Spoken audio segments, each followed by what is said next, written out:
The emergency lights painted everything red inside the abandoned research station. Ren moved carefully through the corridor, his boots crunching on broken glass and debris. Every sound echoed in the empty halls, making him pause and listen for danger. He had been alone on this moon for 6 days now, and the silence was almost worse than the sounds of battle. The research station on HFY 4 had once housed 200 scientists. They studied the moon's unique mineral deposits, minerals that could power starships for decades. But when the war started 3 years ago, the scientists evacuated. Now the station sat empty, caught in the middle of a battlefield between humanity and the Zenthari Empire. Ren was a medic, not a soldier.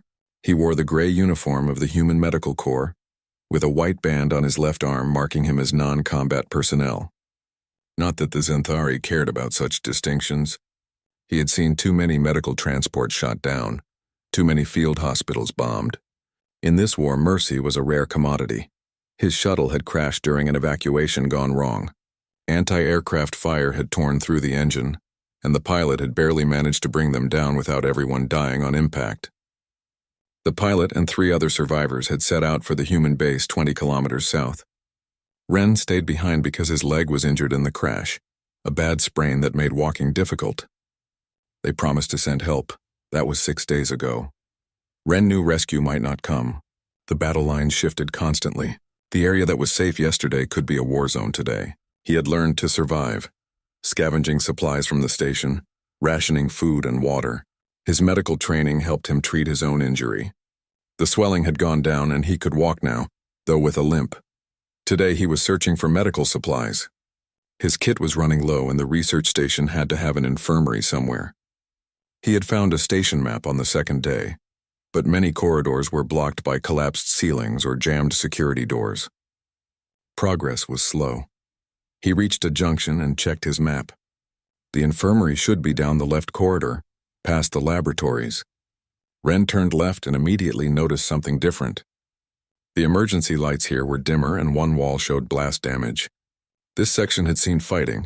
Ren moved more cautiously now. He saw scorch marks from plasma weapons on the walls.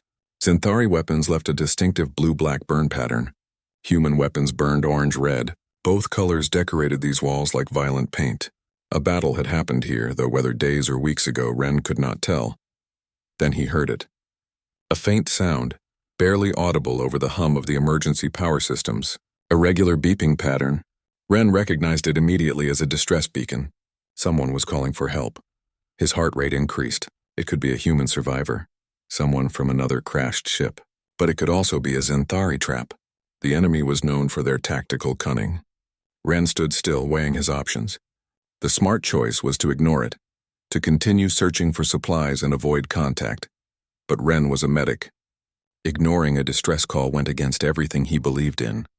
He had taken an oath to help the injured, to reduce suffering where he found it. The oath did not specify humans only, though in wartime people conveniently forgot that part. Ren followed the sound. The beeping grew louder as he approached a section where the ceiling had partially collapsed. Broken support beams jutted out at angles. Concrete chunks and twisted metal covered the floor. And there, beneath a heavy piece of structural material, Ren saw her. A Zenthari scout trapped and injured. Ren's first instinct was to run. The Zenthari were the enemy. They had invaded human space, destroyed colonies, killed millions. The propaganda posters showed them as monsters, ruthless and cruel.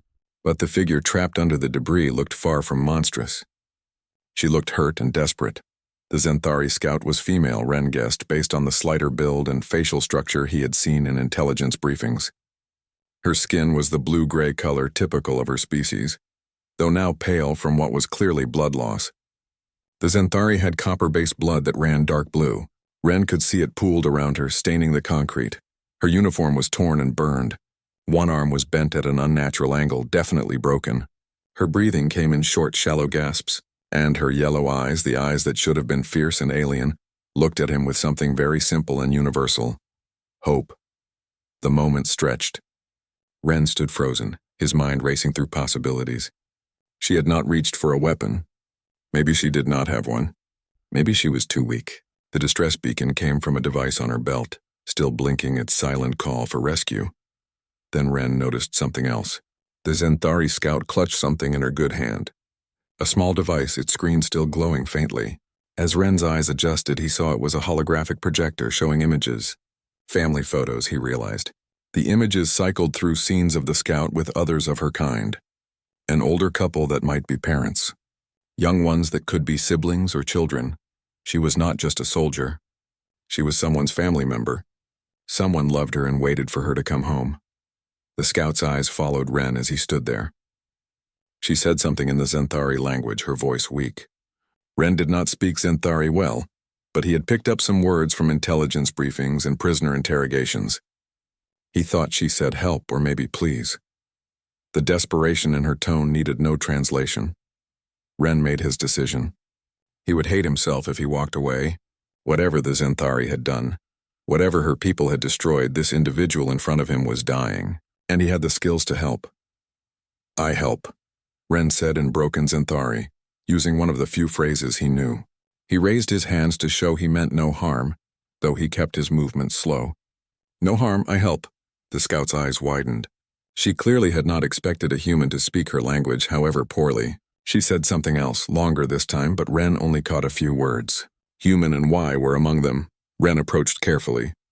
The Scout tensed but did not try to fight. She was too weak, and perhaps some part of her understood that he was her only chance at survival. He knelt beside the debris, pinning her down, and examined the situation. A large piece of reinforced concrete, part of a support column, lay across her lower body and legs. It was heavy, probably too heavy for Ren to lift alone, but around it were smaller pieces, beams, and chunks that he could move.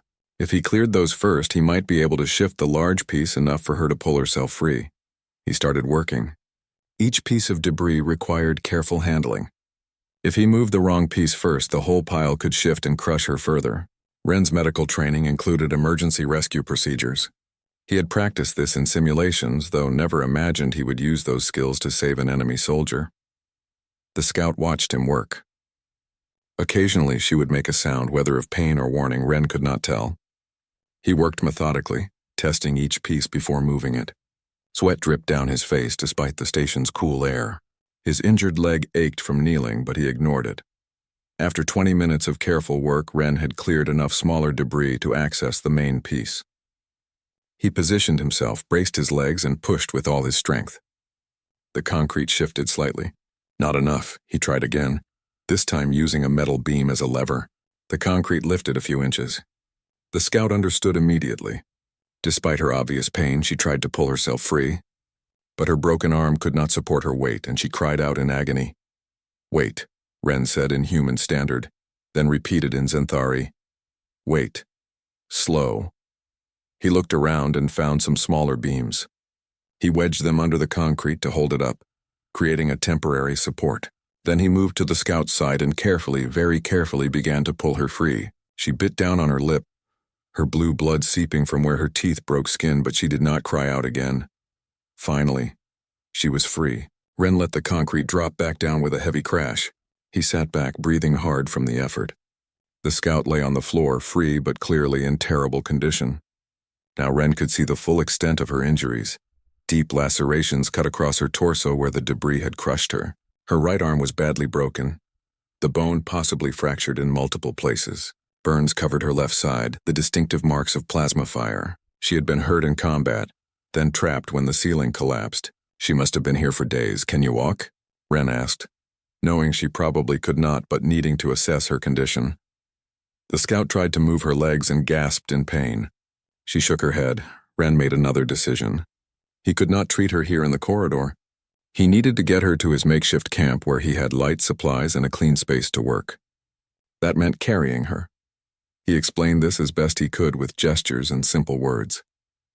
The Scout seemed to understand. When Ren carefully lifted her, she remained still, though he felt her body tense with pain. She was lighter than he expected. The Zenthari had denser bones than humans, but less muscle mass. Even so, carrying her with his injured leg was not easy. Ren made the slow journey back to his camp in what used to be the station's cafeteria. He had chosen it because it had tables he could use as beds, a working water dispenser, and only one entrance he could watch. He laid the Scout down on the cleanest table, using blankets he had scavenged to cushion her. The Scout's breathing was rapid and shallow. She was going into shock. Ren needed to work fast. He arranged his medical supplies, taking stock of what he had. Field bandages, antiseptic, pain medication, suture kits, and some basic tools. Not much, but it would have to be enough. This will hurt, Ren warned, though he doubted she understood. But I will help you. Trust me. He started with the pain medication. Human and Xanthari biology were different, but not completely alien. Ren had studied xenobiology before the war as part of his medical training. The Xanthari had similar nervous systems to humans. Pain medication that worked on humans should have some effect, though he had to guess at the dosage. He administered the injection. Within moments, he saw the scout's body relax slightly. Her breathing slowed. The medication was working. Good. Next came cleaning the wounds. The lacerations on her torso were deep and contaminated with dirt and debris. Infection was a serious risk. Ren carefully cut away the damaged portions of her uniform to access the wounds. He worked professionally, focused only on the medical necessities. He cleaned each wound with antiseptic. The scout flinched but did not pull away. Her yellow eyes watched him constantly, studying his face. Ren wondered what she saw. An enemy being unexpectedly kind? A human who did not match the propaganda her people probably told about his kind. The burns required different treatment. Plasma burns damaged tissue in layers. Ren applied specialized gel designed for energy weapon burns. It would help prevent infection and promote healing. His hands moved with practiced efficiency, years of training guiding each action. Then came the broken arm. This was more complicated. Ren had to set the bone before he could splint it. He had done this procedure before, but never on a Xanthari. Their bones were denser, harder to manipulate, and it would be extremely painful. This is going to hurt a lot, Ren said, meeting the scout's eyes. I am sorry. She seemed to understand his tone, if not his words. She nodded slightly and braced herself. Ren worked as quickly as he could, feeling for the break, repositioning the bone. The scout's entire body went rigid. She made a sound, a high-pitched keen that was distinctly not human but clearly expressed agony. Then it was done. Ren splinted the arm, wrapping it securely. The scout was breathing hard, her face even paler than before, but the worst was over. Now came the suturing. The deepest lacerations needed to be closed to stop the bleeding and promote healing. Ren threaded the surgical needle and began the delicate work. Each stitch had to be precise, not too tight or too loose. He worked in the dim emergency lighting, occasionally using his small flashlight for better visibility. The station shook suddenly. Distant artillery fire somewhere on the moon's surface. The war continued outside, uncaring that inside this abandoned building something different was happening. Ren paused until the shaking stopped, then continued his work. He was nearly done with the sutures when exhaustion hit him like a physical blow. Ren had been running on adrenaline for hours, and before that, he had barely slept in days. The crash, the survival, the stress, it all caught up to him at once. His hands began to tremble. Just a little more, he told himself. Just finish the bandaging, and then he could rest. The final step was wrapping bandages around her torso to protect the sutured wounds. Ren unrolled the sterile bandages and carefully began winding them around the scout. He had to lean close to pass the bandage around her back, supporting her slightly to get the wrapping even. His hands shook more. The trembling spread up his arms. Ren tried to focus, but his vision blurred at the edges. He was so tired, so incredibly tired. He reached around to complete another wrap of the bandage, but his grip failed. The roll slipped from his trembling fingers. As he fumbled to catch it, his hand pressed directly against the freshly sutured wound on the scout's ribs. She flinched. The pressure on the sensitive wound obviously hurt. Ren jerked his hand back as if burned, horror washing over him. I am sorry, he said quickly, the words tumbling out in human standard. I did not mean to do that. I am so sorry. I just need to focus more. He expected anger. He expected her to push him away, to lose trust in his ability to help her. He expected fear or accusation in those alien yellow eyes. Instead, something remarkable happened. The Xanthari scout looked at him, really looked at him, and her lips, so different from human lips yet somehow similar, curved upward at the edges. She was smiling. Not a human smile exactly, but close enough that the meaning was unmistakable. It was not a smile of mockery. Not cruel or sarcastic. It was gentle, understanding, almost kind. Then she did something even more surprising. With her good hand, moving slowly and carefully, she reached out and touched Ren's trembling hand. Her skin was cooler than human skin, the texture slightly different, but the gesture was universal. She guided his hand back to the bandage, holding it steady for a moment. When she spoke, her voice was soft. The words were in human standard, accented and slightly mispronounced, but understandable. "You are tired. I see you. Continue." Ren stared at her in shock. She spoke his language. She had understood everything he said, and more than that, she had been watching him work himself to exhaustion to save her life. An enemy soldier showing him kindness for his imperfection and his effort. Something shifted in that moment. The war did not disappear. The history between their peoples did not erase itself. But in this small space between two individuals, a different possibility emerged. Ren picked up the bandage with steadier hands. The scout's brief touch and words had given him a second wind, a renewed focus. He completed the wrapping carefully, and this time his hands did not slip. When he finished, he secured the bandage and stepped back to examine his work. "Thank you," he said quietly. "For understanding." The scout nodded. She still looked weak and pale, but alive. Stable. She would need more treatment, proper medical care in a real hospital. But for now, she would survive. "Why save me?" she asked, the words coming slowly as she searched for the right human terms. "Your people, my people, we kill each other." It was the question Ren had asked himself, the question he had wrestled with when he first saw her trapped under the debris. He thought about the propaganda, the orders, the hatred that war bred on both sides. He thought about all the reasons he should have left her to die. Then he thought about the holographic device still clutched in her hand, showing her family. He thought about the oath he had taken as a medic. He thought about the kind of person he wanted to be, regardless of what the war demanded. "Because someone has to stop first," Ren said simply. The scout studied his face. "Stop what?" "The killing," Ren replied. "The hatred. Someone has to be first to choose different. Maybe that changes nothing. Maybe the war continues forever. But I have to be able to live with myself. I have to know I made the choice that lets me stay human." The word human came out with a weight it rarely carried. Not human as a species, but human as an ideal. Compassionate, merciful, willing to see the person beyond the enemy. The scout was quiet for a long moment. Then she spoke again, her voice thoughtful. "My name is Kiva. You should know the name of the person whose life you saved." "Ren," he replied. "My name is Ren." "Ren," Kiva repeated, testing the pronunciation. "That is a good name, simple, strong." Before either could say more, the station's emergency alarm suddenly blared to life.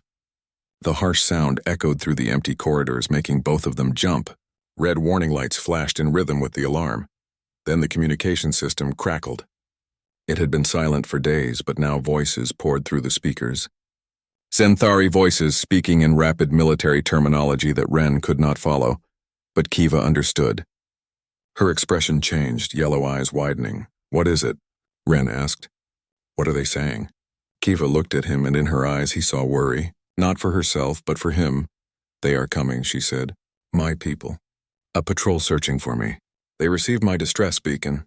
They will be here in 10 minutes. The words hung in the air between them. 10 minutes until a Zenthari military patrol arrived at the station. 10 minutes until they found their missing scout, wounded but alive in the presence of a human medic. Ren understood immediately what that meant. The patrol would not stop to ask questions. They would not pause to understand. They would see a human with a wounded Zenthari and draw the obvious terrible conclusion that he had hurt her, that he was responsible for her injuries. They would kill him on the spot. Kiva knew it too. She tried to sit up despite her injuries, urgency overriding pain. "You must hide," she said. "Now, before they arrive." But where could he hide? And even if he did, what would Kiva tell them? The truth would sound unbelievable. An enemy medic saving her life out of compassion? Who would believe such a story in the middle of a war? The alarm continued its harsh wail. The countdown had begun. 10 minutes to decide what happened next. 10 minutes that would determine whether the fragile connection between Ren and Kiva, between enemy and enemy choosing to be something else, would survive its first test. Ren looked at Kiva. She looked back at him. And in that moment, both of them knew that the real challenge was just beginning. The story of their choice to help each other was only the first part.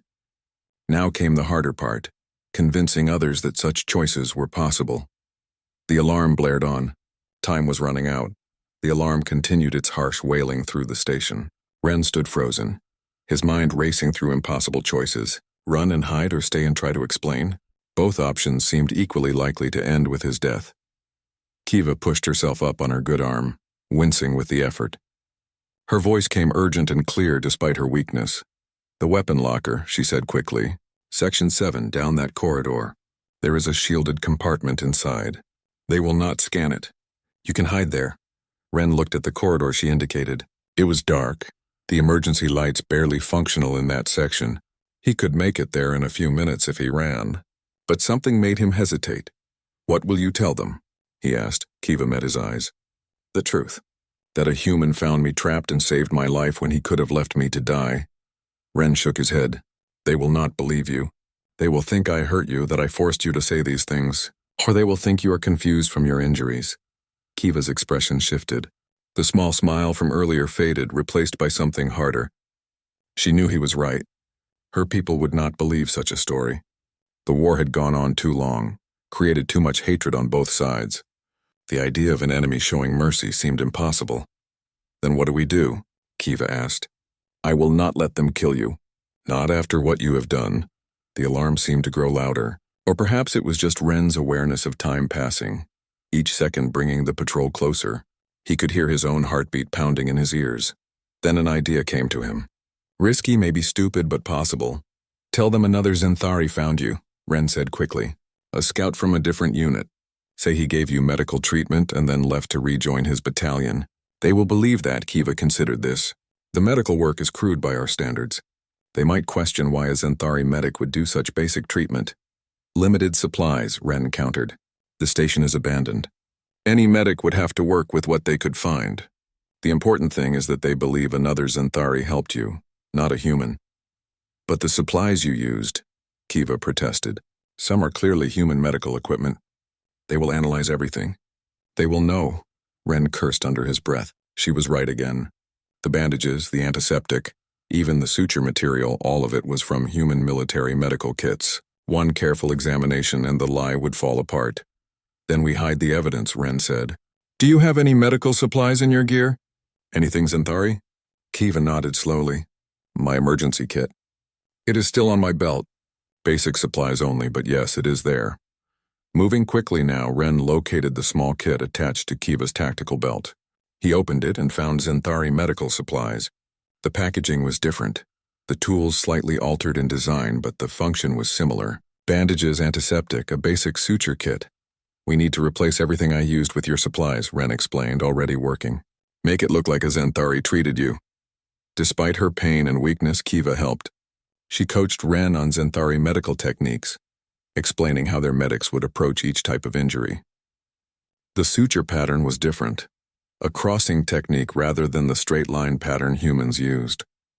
The bandaging wrapped in the opposite direction. Ren's hands moved fast. He carefully removed the bandages he had just applied, trying not to disturb the wounds beneath. He resutured where necessary, following Kiva's instructions to match Zenthari technique. It felt wrong undoing his careful work, but necessary for survival. "The burns," Kiva said. "We use a different gel, more purple in color, less viscous than your human medicine." Ren found the Zenthari burn gel in her kit and applied it over the human gel he had used earlier. The purple color covered the clear human medicine. Not perfect, but in a quick examination it might pass. They worked together against the countdown. 5 minutes had passed since the alarm started. Maybe 5 remained. Ren's hands shook again, but this time from urgency rather than exhaustion. Every action had to be precise yet fast. "The pain medication," Ren suddenly remembered. "I gave you a human injection. Will that show up if they test your blood?" Kiva's expression darkened. "Yes. Our biology is similar enough that your medicine works, but different enough that tests will reveal it is not Zenthari." There was no solution for that. The medicine was already in her system, spreading through her bloodstream.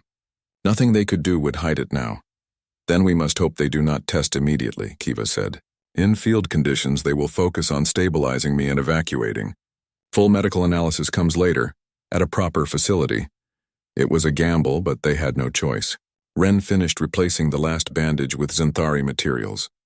He gathered up all the human medical supplies he had used and stuffed them into his pack. Every wrapper, every used bandage, every piece of evidence disappeared. He looked around the makeshift medical area one final time. Had he missed anything? One overlooked item could doom them both. The communication system crackled again. The Zenthari voices were closer now, reporting their position. Kiva translated quickly. They are at the station entrance. Maybe 2 minutes until they reach this section. 2 minutes. Ren grabbed his pack and prepared to run for the weapon locker Kiva had mentioned. But he paused, looking back at her. The holographic device, he said, pointing to the projector still lying near her. With your family photos. That is yours, yes? They will expect you to have it.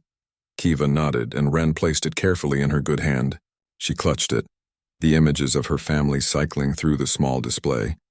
For a moment their eyes met and unspoken words passed between them. Thank you, Kiva said softly, for my life. I will not forget this, Ren. Stay alive, Ren replied. That is thanks enough. Then he ran. His injured leg protested, sending sharp pain through his knee, but adrenaline pushed him forward. The corridor was dark, lit only by failing emergency lights. Ren used his small flashlight to navigate, searching for Section 7. He found the weapon locker right where Kiva said it would be. The door hung open, the lock broken during some past battle or looting. Inside, racks that once held rifles and ammunition stood empty. But at the back of the locker, Ren found what Kiva had described.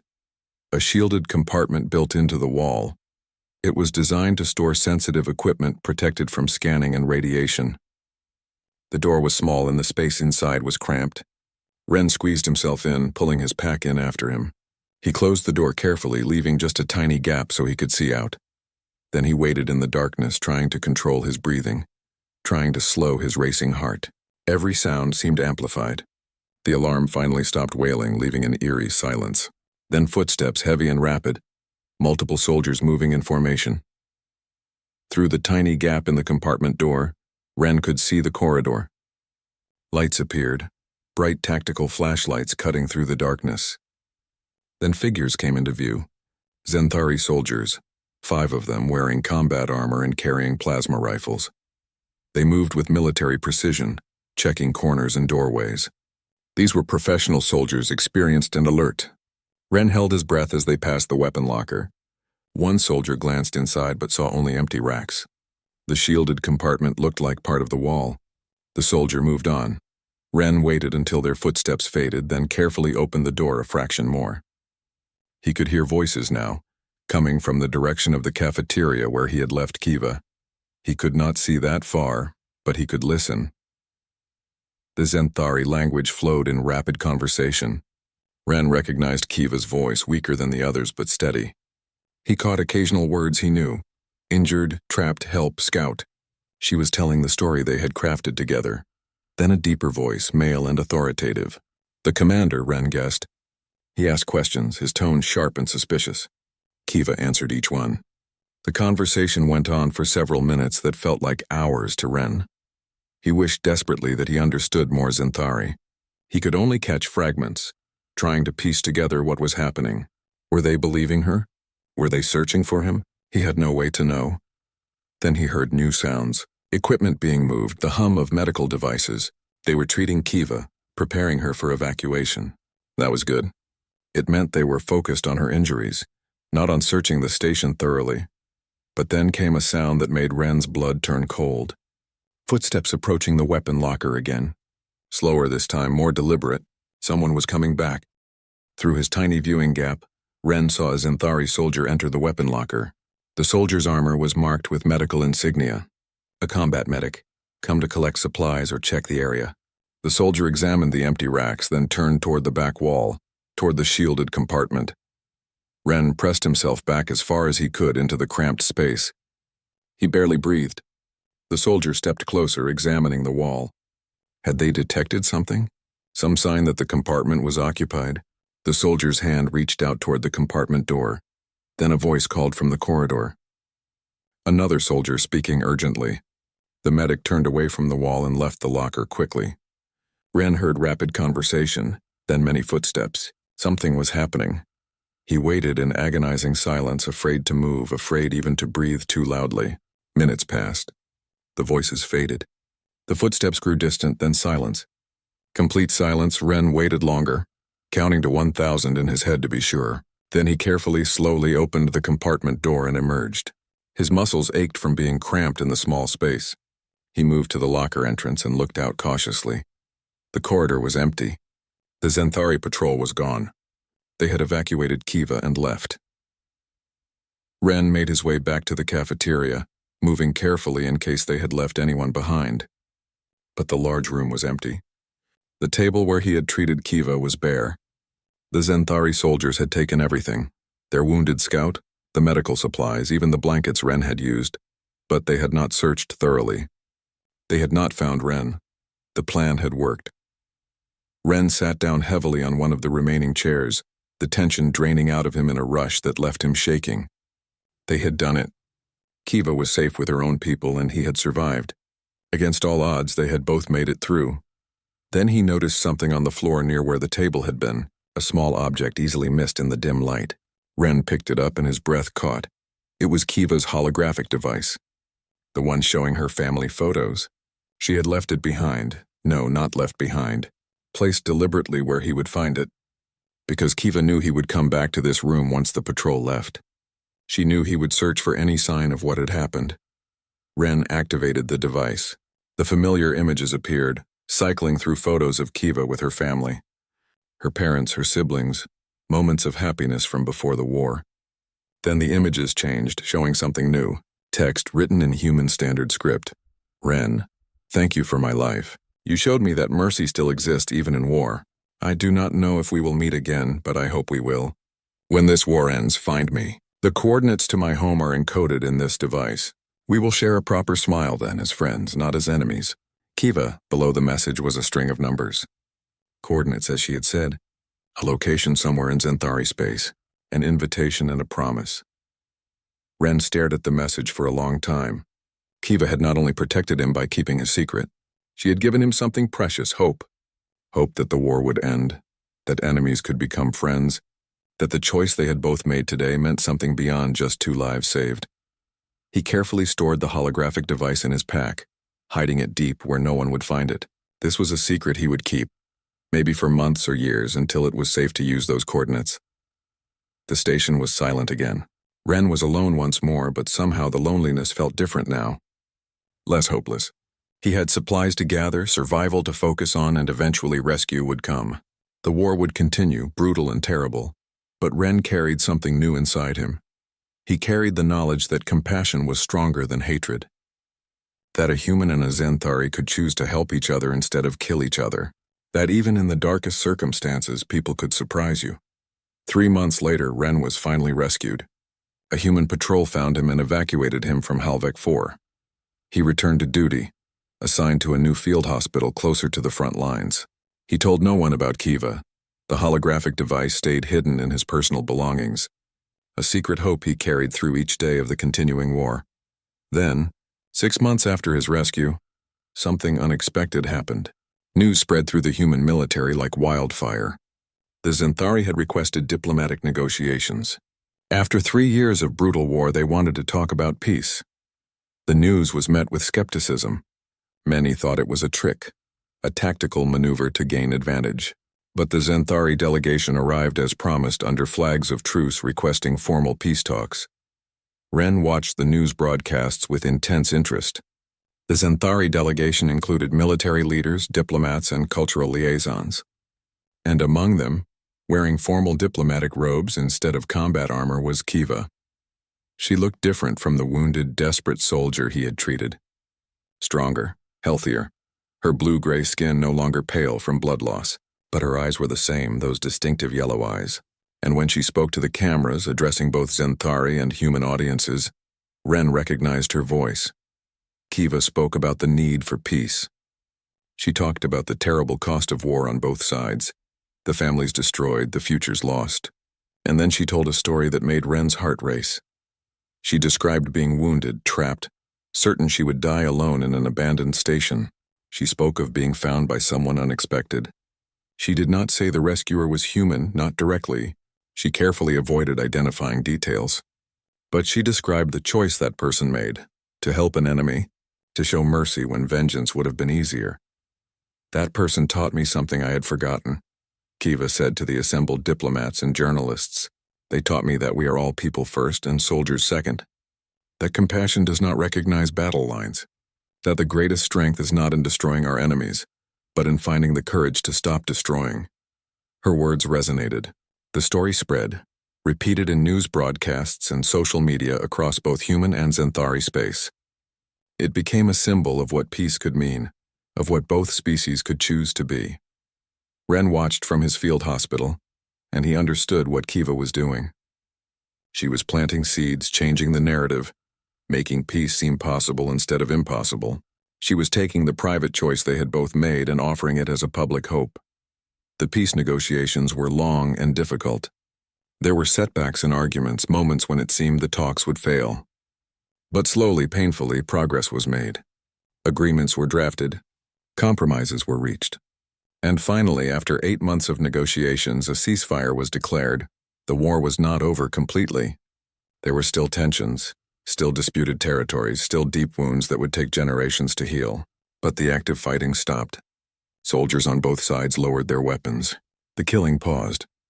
As part of the peace agreement, both sides established protected medical zones. Medics from both species would be allowed to treat wounded soldiers regardless of which side they fought for. Medical personnel would be considered neutral, protected from combat operations. Ren knew where that idea had come from. He saw Kiva's influence in the agreement, her story shaping policy. What they had done in that abandoned station was becoming something larger, a principle that might save thousands of lives. 1 year after the ceasefire, Ren received an unexpected message through official channels, an invitation to attend a cultural exchange event, where human and Xanthari medical personnel would meet to share techniques and build cooperation. The event would be held on a neutral station, supervised by both governments. Ren's name was specifically requested by the Xanthari delegation. When he checked who had requested him, he found the name he expected: Cultural Liaison Kiva. The neutral station was modern and clean, nothing like the abandoned research facility where they had first met. Ren arrived with other human medics, all nervous about meeting their former enemies face-to-face in peace rather than war. The Xanthari delegation was already there. Ren scanned the crowd and found Kiva easily. She stood speaking with a group of Xanthari medical officers, gesturing as she explained something. Then, as if feeling his gaze, she turned and looked directly at him. Their eyes met across the crowded room. For a moment, time seemed to stop. Then Kiva smiled. That same gentle smile she had given him in the dim emergency lighting of the research station, when his hands had slipped, and he had thought she would be angry.